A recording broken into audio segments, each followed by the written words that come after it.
اسے پورا سال روزے رکھنے کے برابر ثواب عطا فرمائے گا۔ یہ فضیلت اس کے لیے ہے کہ نفلی روزے جس نے رمضان المبارک کے فرض روزے رکھے ہوں اور جو فرض ہی پورے نہ کرے تو ان کی نفلوں کا ثواب اسے نہیں ملتا۔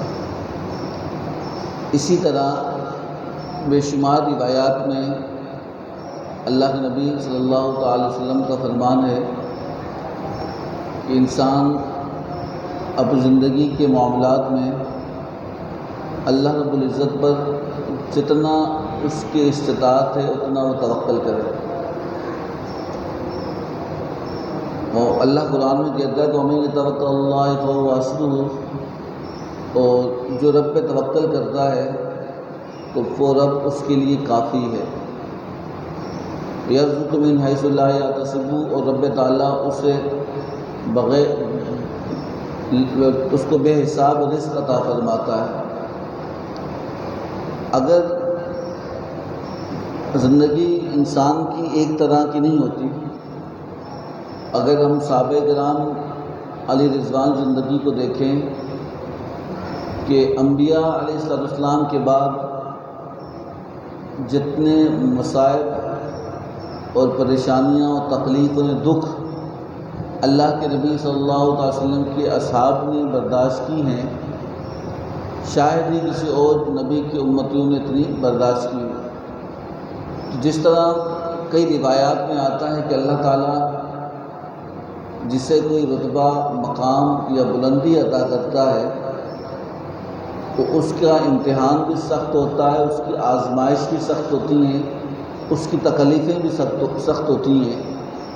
تو انبیاء علیہ السلام میں کہ سب سے بڑا مقام اللہ کے نبی صلی اللہ علیہ وسلم کا تھا، اور تمام نبیوں کی امتوں میں جو مقام اصحاب رسول کا ہے وہ مقام کسی اور امتیوں کا نہیں ہے۔ ایک حدیث مبارکہ میں حضرت جابر بن عبداللہ روایت کرتے ہیں کہ اللہ کے نبی صلی اللہ تعالی وسلم نے ہمیں ایک جنگ کے لیے بھیجا، جہاد کے لیے بھیجا، اور ہم لوگ 300 کے قریب افراد صحابہ کرام تھے، اور اس لشکر کے امیر جو سپہ سالار تھے حضرت سیدنا عبیدہ بن جراح رضی اللہ تعالی عنہ تھے۔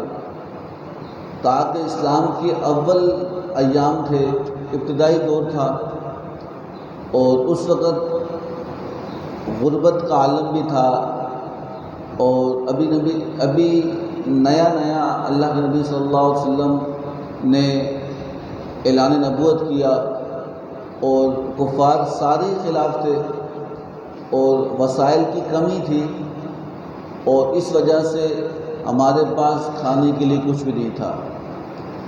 آپ فرماتے ہیں کہ ہم جب سفر میں تھے تو ان 300 افراد کے لیے ایک ہی کھجور تھی، اور یہاں تک کہ سفر کے اندر ہم نے پتوں سے گزارا کیا، درختوں پہ ہم درختوں کے پتے کھاتے، اور سفر میں جاری تھا۔ آپ فرماتے ہیں کہ ہمارا قافلہ ابھی جنگ کے لیے روانہ تھا کہ دریا کے کنارے ہمارے لشکر نے پڑاؤ ڈالا، اور بھوک کی شدت کا عالم اتنا تھا کہ کئی دنوں سے بھوکے تھے۔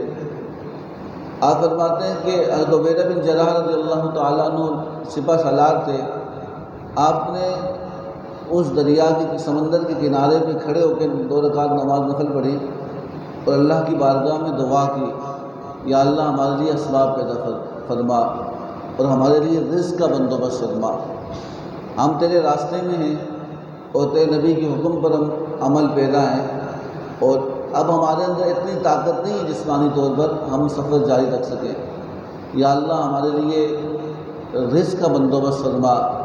آپ فرماتے ہیں کچھ وقت گزرا، ہم نے دیکھا کہ سمندر کے کنارے پر ایک بہت بڑی مچھلی آ کر ساحل پہ لگی، اور وہ اتنی بڑی تھی کہ صحابہ کرام فرماتے ہیں کہ اللہ رب العزت نے ہمارے لیے آسانیاں فرمائی کہ ہم نے اس کو کھایا، اور اس اتنی بڑی مچھلی تھی، وہ پہاڑ نما روایت میں آتا ہے کہ وہ پہاڑ کی طرح ایک بڑی مچھلی تھی۔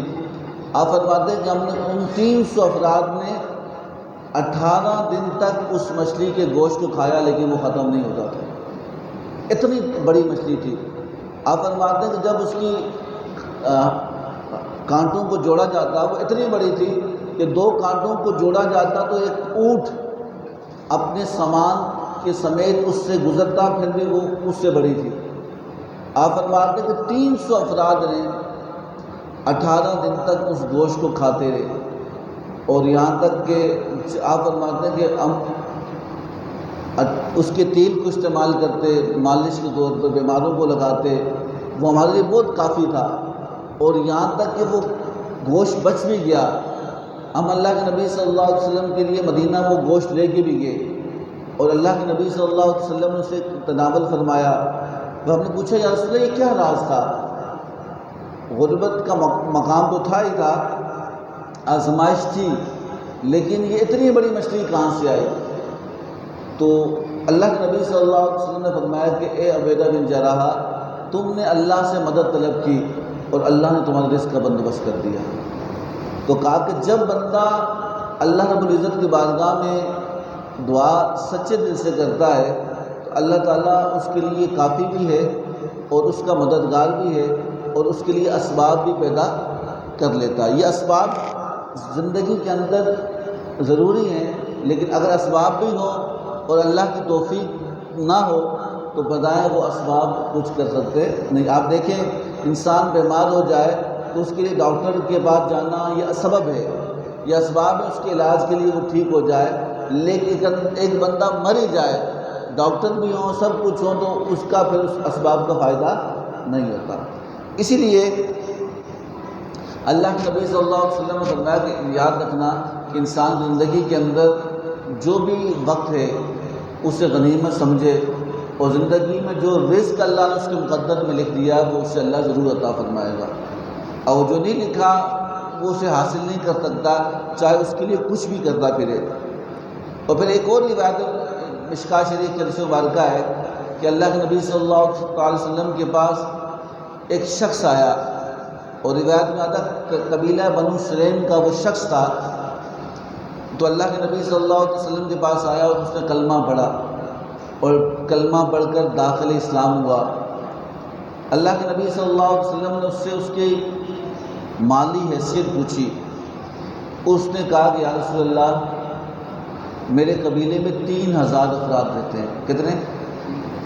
ان 3000 کا اگر مالی حالت دیکھا جائے تو ان 3000 میں جو سب سے زیادہ غریب شخص ہے وہ میں ہوں۔ باقی لوگوں کے پاس مال و دولت ہے، لیکن ان 3000 افراد میں جو سب سے غریب ترین شخص ہے وہ میں ہوں۔ اللہ کے نبی صلی اللہ علیہ وسلم نے کلمہ پڑھانے کے بعد صحابہ کرام علیہ رضوان کو تلقین کی کہ اس کی مدد کرو تاکہ اس کی دلجوئی ہو۔ ہمارے یہاں بھی بہت سے لوگ کلمہ پڑھتے ہیں، اور ہمارے یہاں بھی حکومت نے 18 سال سے کم عمر بندوں کو اسلام لانے کی اجازت نہیں ہے۔ پہلے 18 سال سے کم عمر بچہ شادی نہیں کر سکتا۔ ابھی جو حال ہی میں جو قانون پاس ہوا ہے اس میں 18 سال سے کم عمر بچہ مرد عورت کلمہ نہیں پڑھ سکتا۔ آپ بتائیں اس سے بڑا ظلم کیا ہوگا؟ یعنی وہ کلمہ نہیں پڑھ سکتا۔ اللہ نے انسان کو آزاد پیدا کیا ہے، اور حضرت علی کرم اللہ وجہ کریم 9 سال کی عمر میں تھے تو آپ نے حضور کا ساتھ دینا شروع کیا۔ کتنے؟ اور یعنی ایک بچہ شعور کی عمر پہ ہے، اسے اچھے برے کا پتہ ہے، اگر وہ کلمہ پڑھنا چاہے تو اسلام کہتا ہے اس سے کوئی منع نہیں کر سکتا۔ یہ دین فطرت ہے۔ اگر کوئی بولے کہ وہ 18 سال کے بعد ہی ایمان لائے گا، پہلے لائے گا تو وہ مجرم کہلائے گا، تو پھر بتائیں خدا نہ خواستہ 18 سال سے پہلے وہ مر گیا تو پھر بتائیں اس کی کفر کی ذمہ داری کس پہ ہوگی؟ تو اس لیے 3 باتوں کے بارے میں روایت میں آتا ہے کہ جب اولاد جوان ہو جائے اس کی شادی کر لو، جب کھانا تیار ہو اسے کھا لیا جائے، جب جنازہ ہو جائے اسے اس کی منزل تک پہنچا لو۔ ہمارے یہاں بہت سے خرابیاں معاشرے کے اندر ہیں کہ کوئی بندہ فوت ہو جاتا ہے تو ہم اس کی لاش کو رکھتے ہیں 2 دن 3 دن، بھائی اس کا فلاں شخص آ رہا ہے، فلاں شخص آ رہا ہے، بھائی فلاں آ کر بھی کیا کرے گا؟ کتنا بھی قریبی ہو، اس سے مردے کو اذیت ہوتی ہے، وہ میت کو اذیت ہوتی ہے۔ اگر وہ اچھا ہے تو اپنے اچھی جگہ پہ جائے گا، اگر وہ برا ہے تو اپنے منزل پہ پہنچے گا اور اس کا معاملہ اللہ کے سپرد ہوگا۔ تو یہ بھی اللہ کے نبی صلی اللہ علیہ وسلم نے منع فرمایا ہے کہ ہم جنازوں کو طویل رکھ کے اسے تکلیف نہ دیں، جتنا جلدی ہو سکے اسے اللہ کی امانت ہے اسے اس کے سپرد کریں۔ اگر فلانا کوئی آ رہا ہے، کوئی کتنا بھی قریبی، وہ آگے کرے گا کیا؟ شکل ہی دیکھے گا، بھائی شکلیں دیکھی کتنی دفعہ اس نے، چہرہ ہی دیکھا ہے۔ سب سے اچھا عمل یہ ہے اس کے پیچھے دعا کی جائے، اس کے لیے قرآن پڑھا جائے، اس کے لیے صدقہ کیا جائے، یہ عمل ہے۔ اس کو اتنی اذیت، 1-2 اذیت آنے والے کی میت کو ہوتی ہے، اور ایک اذیت اہل علاقہ کی ہوتی ہے کہ جو کئی دنوں تک اپنے کام کاج چھوڑ کسی آس میں ہوتے ہیں کہ فلاں بندہ آئے گا تو اس کو وہ دیکھے گا، وہ منہ دیکھ لیا۔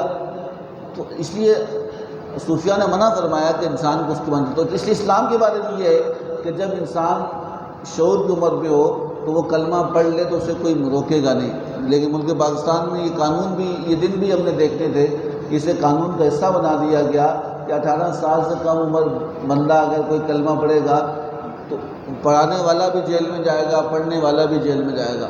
تو یہ ایک بڑا المیہ ہے اس وقت ہمارے اوپر، کہ اللہ سے دعا کریں کہ اگر کوئی ایسا شخص ملے کہ جو کلمہ پڑھنا چاہے اسے کلمہ پڑھا دیا جائے، اسے کلمہ پڑھا دیا جائے۔ تو اس کا فائدہ یہ ہوگا کہ اگر وہ کلمہ پڑھ کے ایسے ہوتا ہے جس سے وہ آج ہی پیدا ہوا، گناہوں سے بالکل، ماضی کے گناہ اللہ اسے معاف کر لیتا ہے، اور رب تعالیٰ اس کے صدقے پڑھانے والے کو ہی بخش دیتا ہے۔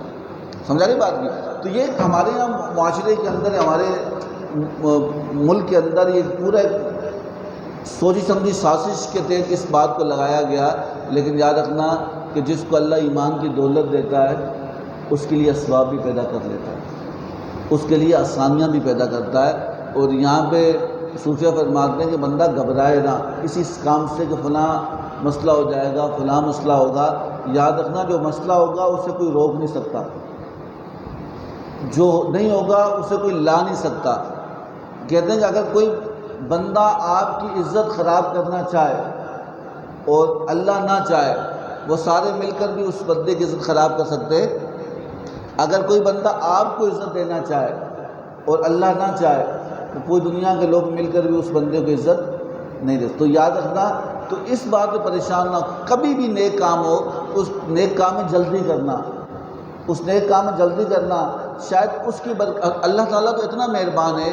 آپ نے فرمایا کہ روایت میں آتا ہے کہ اگر کوئی شخص راہ چلتے ہوئے پتھر بھی ہٹائے گا نا، اللہ تعالیٰ اس پتھر اس لیے ہٹائے گا کسی کو ٹھوکر نہ لگ جائے، تو اللہ تعالیٰ اس پتھر کے ہٹانے پر بھی صدقے کا ثواب عطا فرمائے گا۔ اللہ اتنا مہربان ہے۔ تو حضرت اللہ کے نبی صلی اللہ علیہ وسلم کے بعد اس شخص نے کلمہ پڑھا، قبیلہ بنو سلیم کے، تو آپ نے صحابہ کرام علیہ رضوان سے کہا کہ ان کی مدد کریں۔ تو حضرت روایت میں آتا ہے کہ پھر اسی مجلس کے اندر صحابہ کرام موجود تھے، حضرت سعد بن عبادہ رضی اللہ تعالیٰ عنہ نے کھڑے ہوئے، آپ نے فرمایا کہ میری توفیق جتنی ہے وہ اتنی دیتا ہوں کہ میری اونٹنی باہر کھڑی ہے، تو جاتے وقت میری اونٹنی لے جانا، یہ تحفہ ہے اسلام لانے کی خوشی میں۔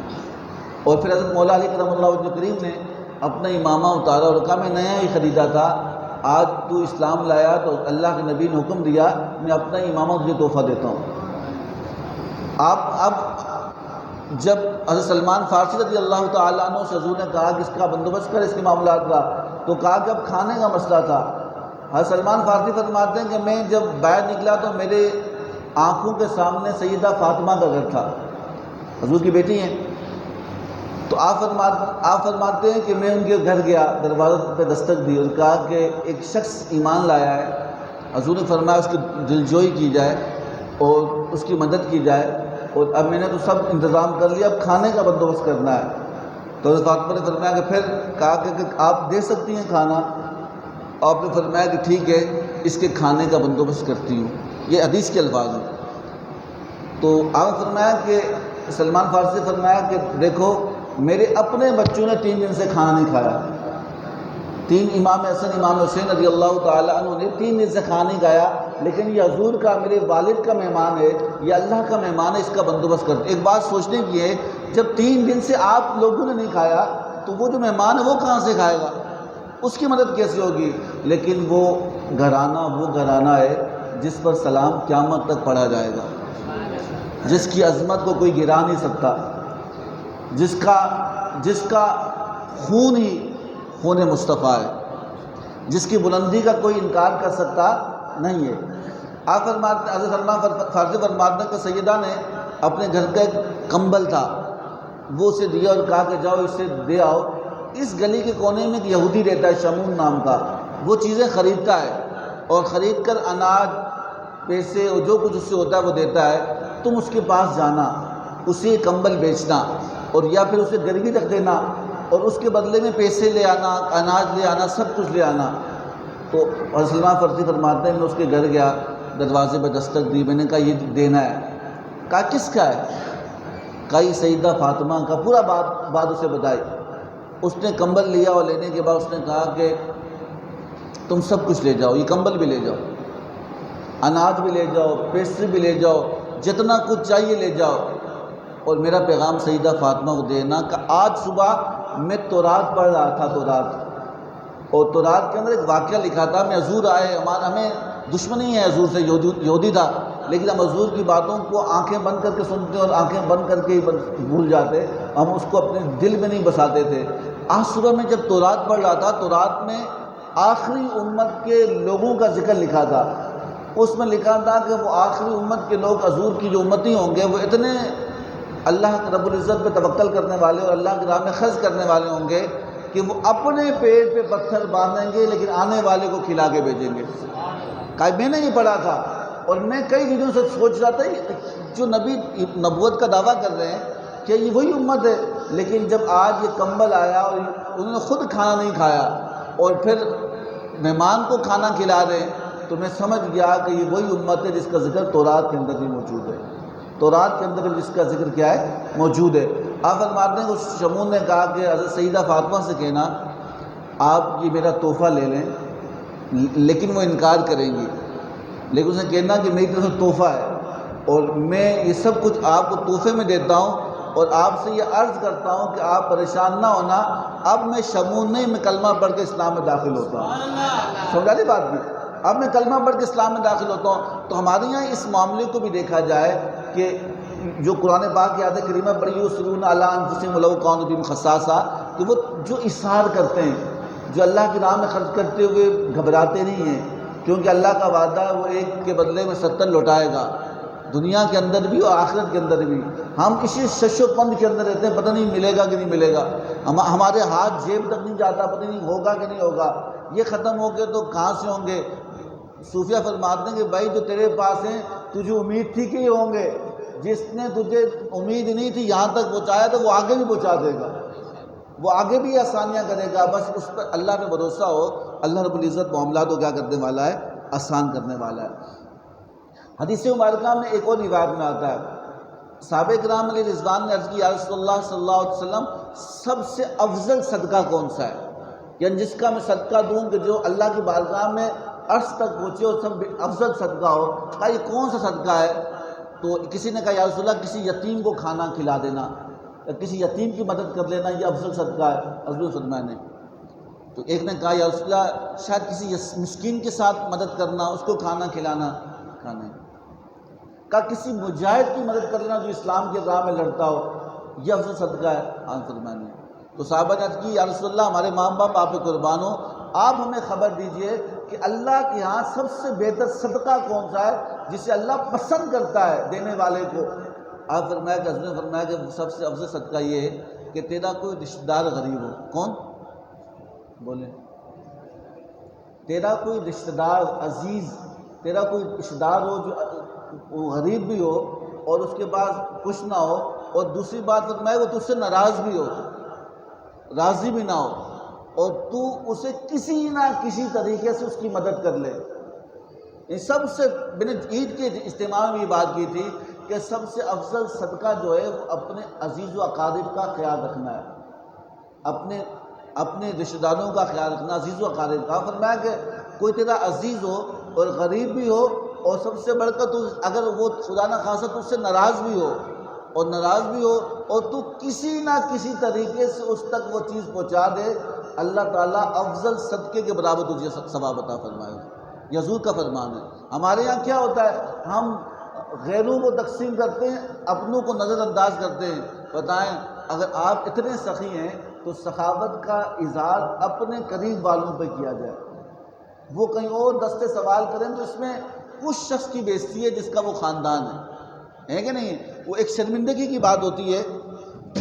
تو اس لیے ہمارے اسلام کی تاریخ اتنی تابندہ ہے اور اتنی روشن ہے کہ اگر ہم اس کو دیکھیں، ہم لوگ کہتے ہیں وہ پہلے لوگ تھے، نہیں وہ یہی لوگ تھے، وہ پہلے لوگ تھے، وہ بھئی ان کے نام یہی تھے، ان کا اسلام یہی تھا، وہ سب کچھ یہی تھا، بس ہمارے معاملات تھوڑے خراب ہو چکے ہیں۔ وہ سب علامہ اقبال رحمٰن نے کہا نا، فضائے بدر پیدا کر فرشتے تیری نصرت کو، اتر سکتے ہیں کتار اندر کتار اب بھی۔